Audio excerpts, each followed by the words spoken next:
Welcome to Inside Voice, your behind the scenes take on the $150 billion home care industry. Here, it's not about the loudest voices or polished headlines. It's about real stories, real challenges, and real insights from those shaping care every day. Join us as we cut through the noise, explore trends, and uncover what it truly takes to make a difference in the lives of those we care about. Inside Voice. I have today our Ryan Siddons and David Vick, owners of Preferred Care at Home of East Tennessee. They've been top producers of Preferred Care at Home since 2021 and been owners since 2014, really initially launching. And so and thank you guys for being on Inside Voice. For my first question is, you two come from very different worlds before Preferred Care at Home. What did life look like personally and professionally for you before you bought into the Preferred Care at Home franchise? For me, it was just kind of wandering, trying to figure out what I was going to do. I had a real estate license at one point, worked in call centers, a bunch of different jobs, trying to figure out what I wanted to do. And just stumbled upon this and... Yeah, I mean, I had known about it a long time from, relationship with Gina throughout the years and everything like that. I even emailed Frank when I graduated college, and he said, I don't have anything for you. And then one day I got that call that he needed somebody here, and that's how that started. It's awesome. How about you, David? Yeah, I was in real estate for a long time. I got out of college, and I just had a marketing degree and all this and that, and trying to find something to do with that, and got into real estate and kind of got stuck there for a while. That was pretty tough, late 2000s, early 2000 teens, I transitioned into commercial and it didn't get any better. And so I kind of just started trying to find something. Like, I truly just was looking to find anything that was better than that at the time. And I had actually known Ryan's dad, Gary, through golf. I used to play a lot of golf. And I had talked to him a little bit about the insurance industry, because that's what he was in and everything like that. And he basically just approached me and said, hey, what do you think about this? And he pitched the idea of a, home care franchise. And at the time, I didn't know Ryan. We had never met before. And he's like, well, my son's going to jump in. He's looking for a business partner. How about how about I provide an introduction? And we go from there. And I was like, heck yeah, let's give it a shot. I mean, at this point, I was willing and open for everything. So no background, no anything like that. So we met and, hit it off. And that was that. And now here we are. So, yeah, it was quite a random thing. Wow. Cool. So you guys actually did not know each other really that well before jumping into business together? No, not at all. And we went to the same college, too, and didn't know each other. Yep. So, yeah. Okay, so I want to take you back. When we hear top producer, and for the newer owners who've been with us for 5 years, they've only seen you guys on top. But what I want to do is I want to take you back to 2015, 2016. I remember I was in this exact room. Ryan, you weren't here, but David and Gary were here. I remember visiting the office. In plain words, the vibe was uncertainty. Remember? Mm-hmm. There was like, if we don't get this to a certain place by the end of the year or in a year from now, this is it. Can you take us back to the headspace? How close were you to actually walking away, and what was the hardest point of that season? Yeah, I mean, David and I were doing everything. We hadn't really hired office staff at that point, so we were both trying to do it all the time.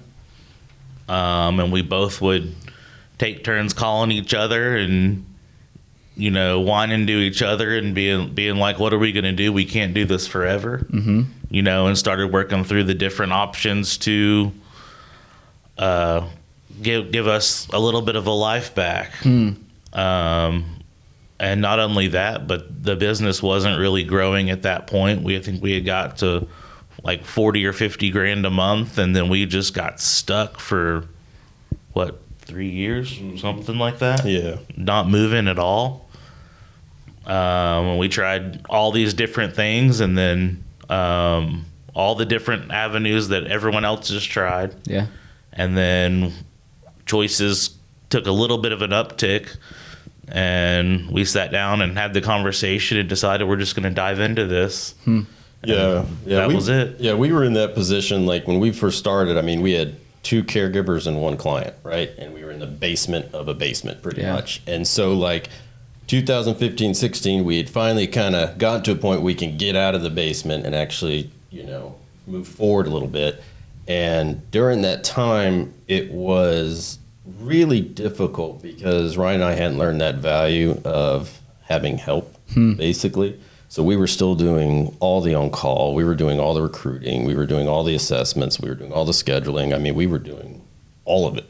I mean, 60-hour weeks plus. And it got to the point where we had been doing that for such a long time, and we hadn't got anywhere because it just felt like we were getting muscled around by a lot of the bigger franchises in the area.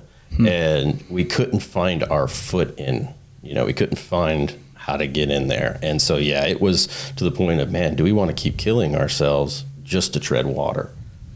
So that's where it was.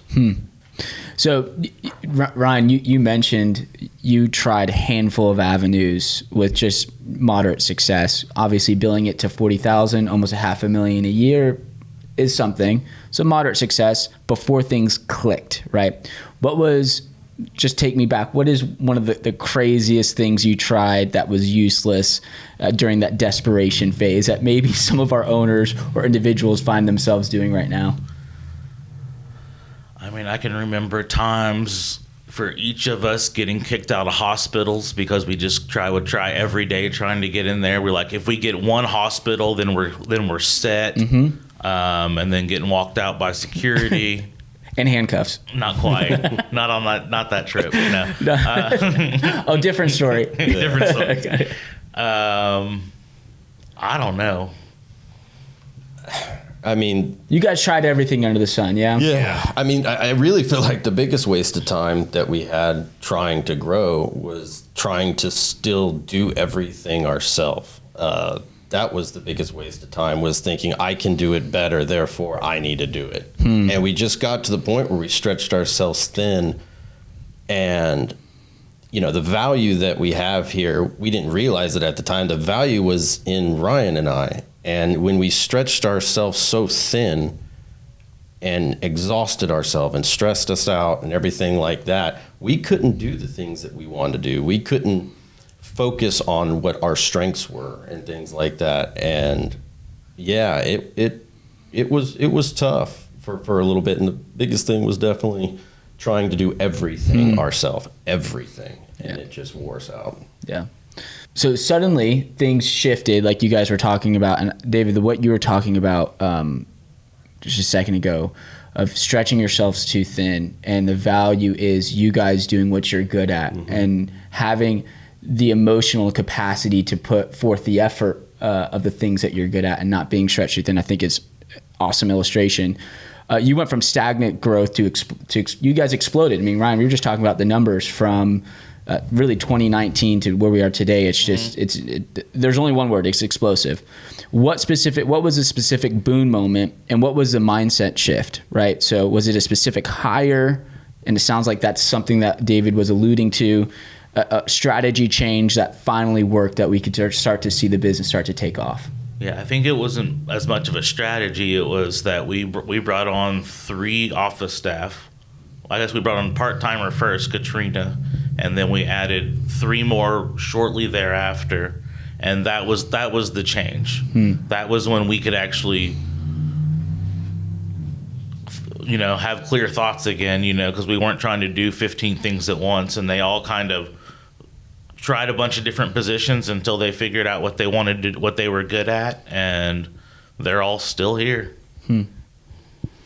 Yeah, I mean, it was, it really got to the point where it was, we hired a scheduler to take that off our plate. We hired a recruiter to take that off our plate. We hired a coordinator to handle some of the issues. And what we realized really early on was that, oh my gosh, if we have this freedom now, we can focus on like the vision for our business and focus on what we see coming down the road. It got us in a position to be less reactive, you know, and more like proactive about what kind of things we want to do and change for the future to help growth and everything like that. And that's kind of how that led us to, going the choices route, basically, was we had the time and the energy to be able to really, have those discussions and be able to really focus on building plans for that kind of thing. And that only came because of the staff that we hired that gave us the freedom to be able to do that. And that is 100%. And as soon as we put all our eggs in the basket of having the help, everything changed. Everything changed. You owners will often say, I can't afford to make that hire, to get out of the weeds. And often the response to that is, well, you can't afford not to. Yeah. Right? 100%. Yep. And freeing yourself up. There's such, in home care, there's such responsibilities day to day that are incredibly necessary, like recruiting, but are so time consuming that if an owner is trapped doing those things, like David was saying, and Ryan, you were saying, echoing, how can you cast a vision for your business? How can you cast a game plan if you're stuck doing those? So it's awesome to hear that. So for the owners stuck in the mud right now, what is one thing they need to stop doing? So again, put that mindset of, hey, we're at, when we say mud, maybe it's still at 40, 50,000, maybe they're in the black, but they can't seem to get traction to get to that next level. What is one thing they need to do to stop doing? I think it's different for everybody, right? So we kind of took the mindset of we're going to find the thing that we least like to do, and that's what we're going to hire for first, and then keep going from there. Recruiting was always a pain point. Scheduling is always tough. Even today, it's still, has its moments where it's tough. So those were the first couple things we hired for.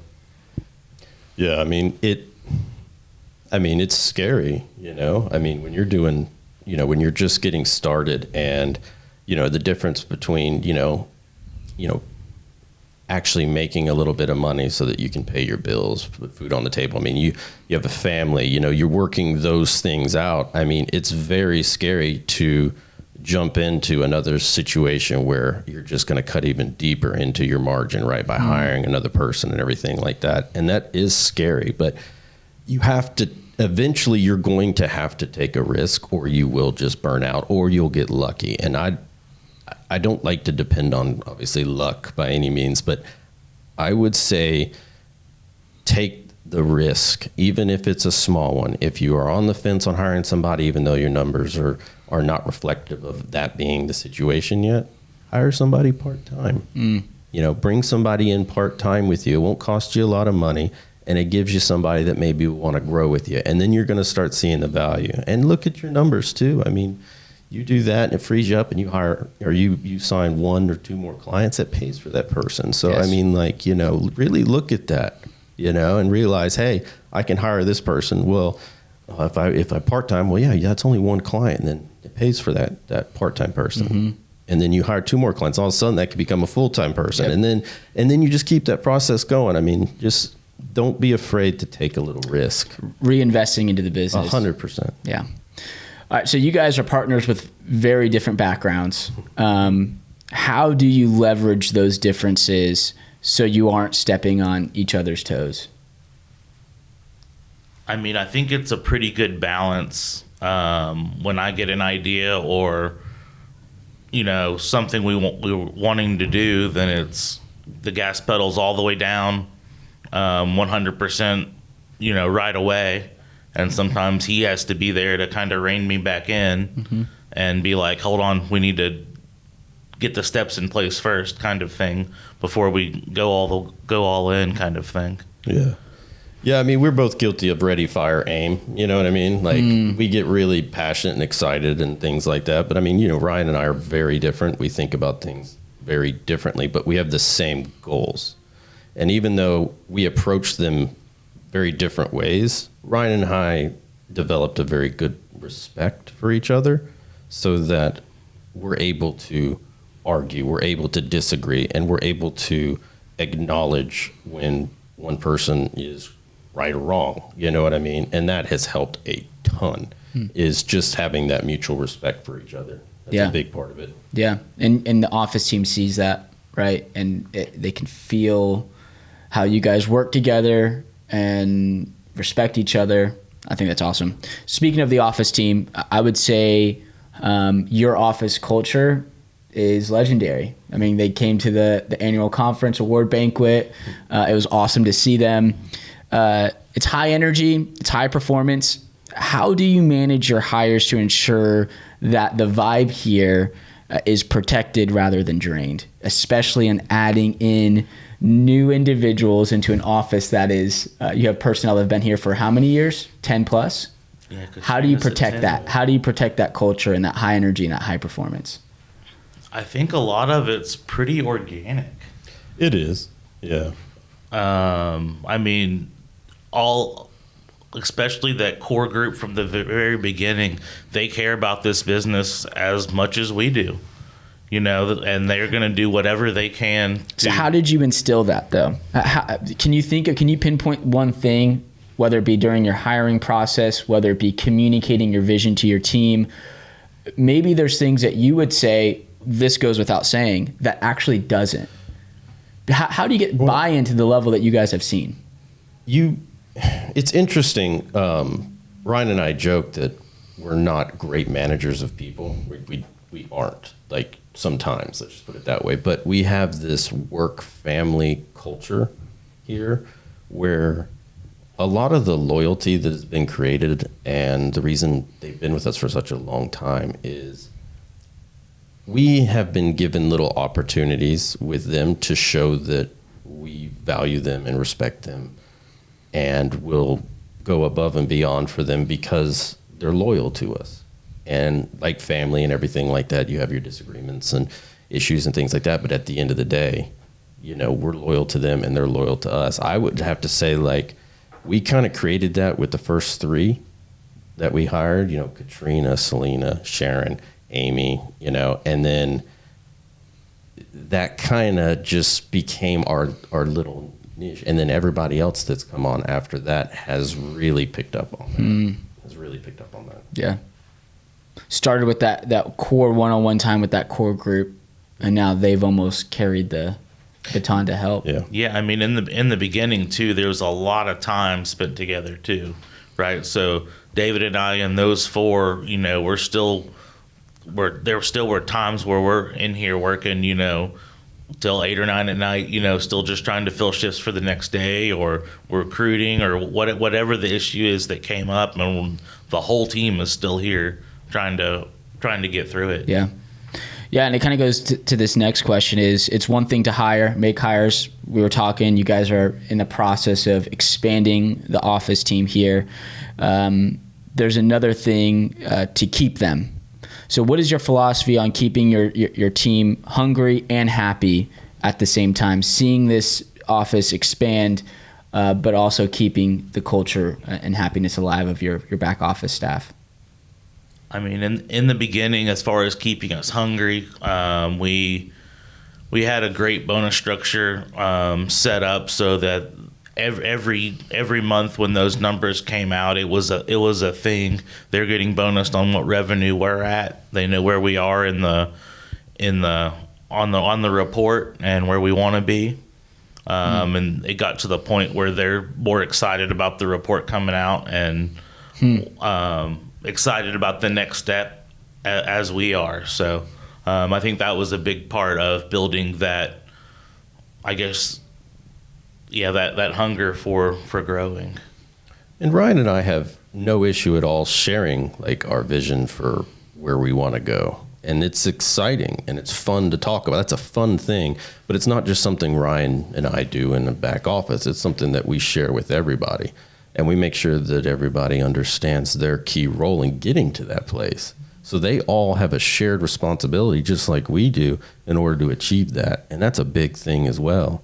And they've also realized that we've transitioned away from, this is not just somewhere you work. I mean, this is a career for them now. This is an in-game place, right? And so, they're just as invested as we are because this is their work home. I mean, this is where they want to be. It's good. But it's not just talking about the good things either. I mean, it's talking about the bad too, right? I mean, we've had months where we don't hit our goals or whatever, and we'll sit down and talk about and try to figure out why as a team. And usually we all end up coming to the same agreement that this is where we were lacking and this is why. Yeah, that's true. Definitely some trials and tribulations as well. Yeah. Absolutely. So we talked about your life a little bit before, both in real estate, odd jobs, commercial real estate. Look at your lives now, 9 years later from the 2015, 2016 mark that we visited this office. You guys are top producers of the whole system. How has this success changed your personal lives and your family's lives? I mean, it's changed everything, right? I mean, through Preferred Care at Home, I bought my first house, bought my first car, bought, a lot of those physical items, but also, I mean, it completely changed, our outlook on a lot of stuff, now that we've had, all this success and wanting to keep going and things like that. I think that's been a big part of that too. And yeah, it's been a great experience. Yeah, it's like a newfound purpose. You know what I mean? It really gives us a sense of purpose. It's not just we want to come in here and grow this business and we love this success. That's wonderful, but that's just like the part of it, right? I mean, like we both have like this sense of responsibility now, not just for our clients and the industry and our community, but I mean like our employees and our administrative staff. I mean, like this is the lifeblood for a lot, a lot of people. And a lot of people depend on these doors to be open and this thing to be operating smoothly and successfully.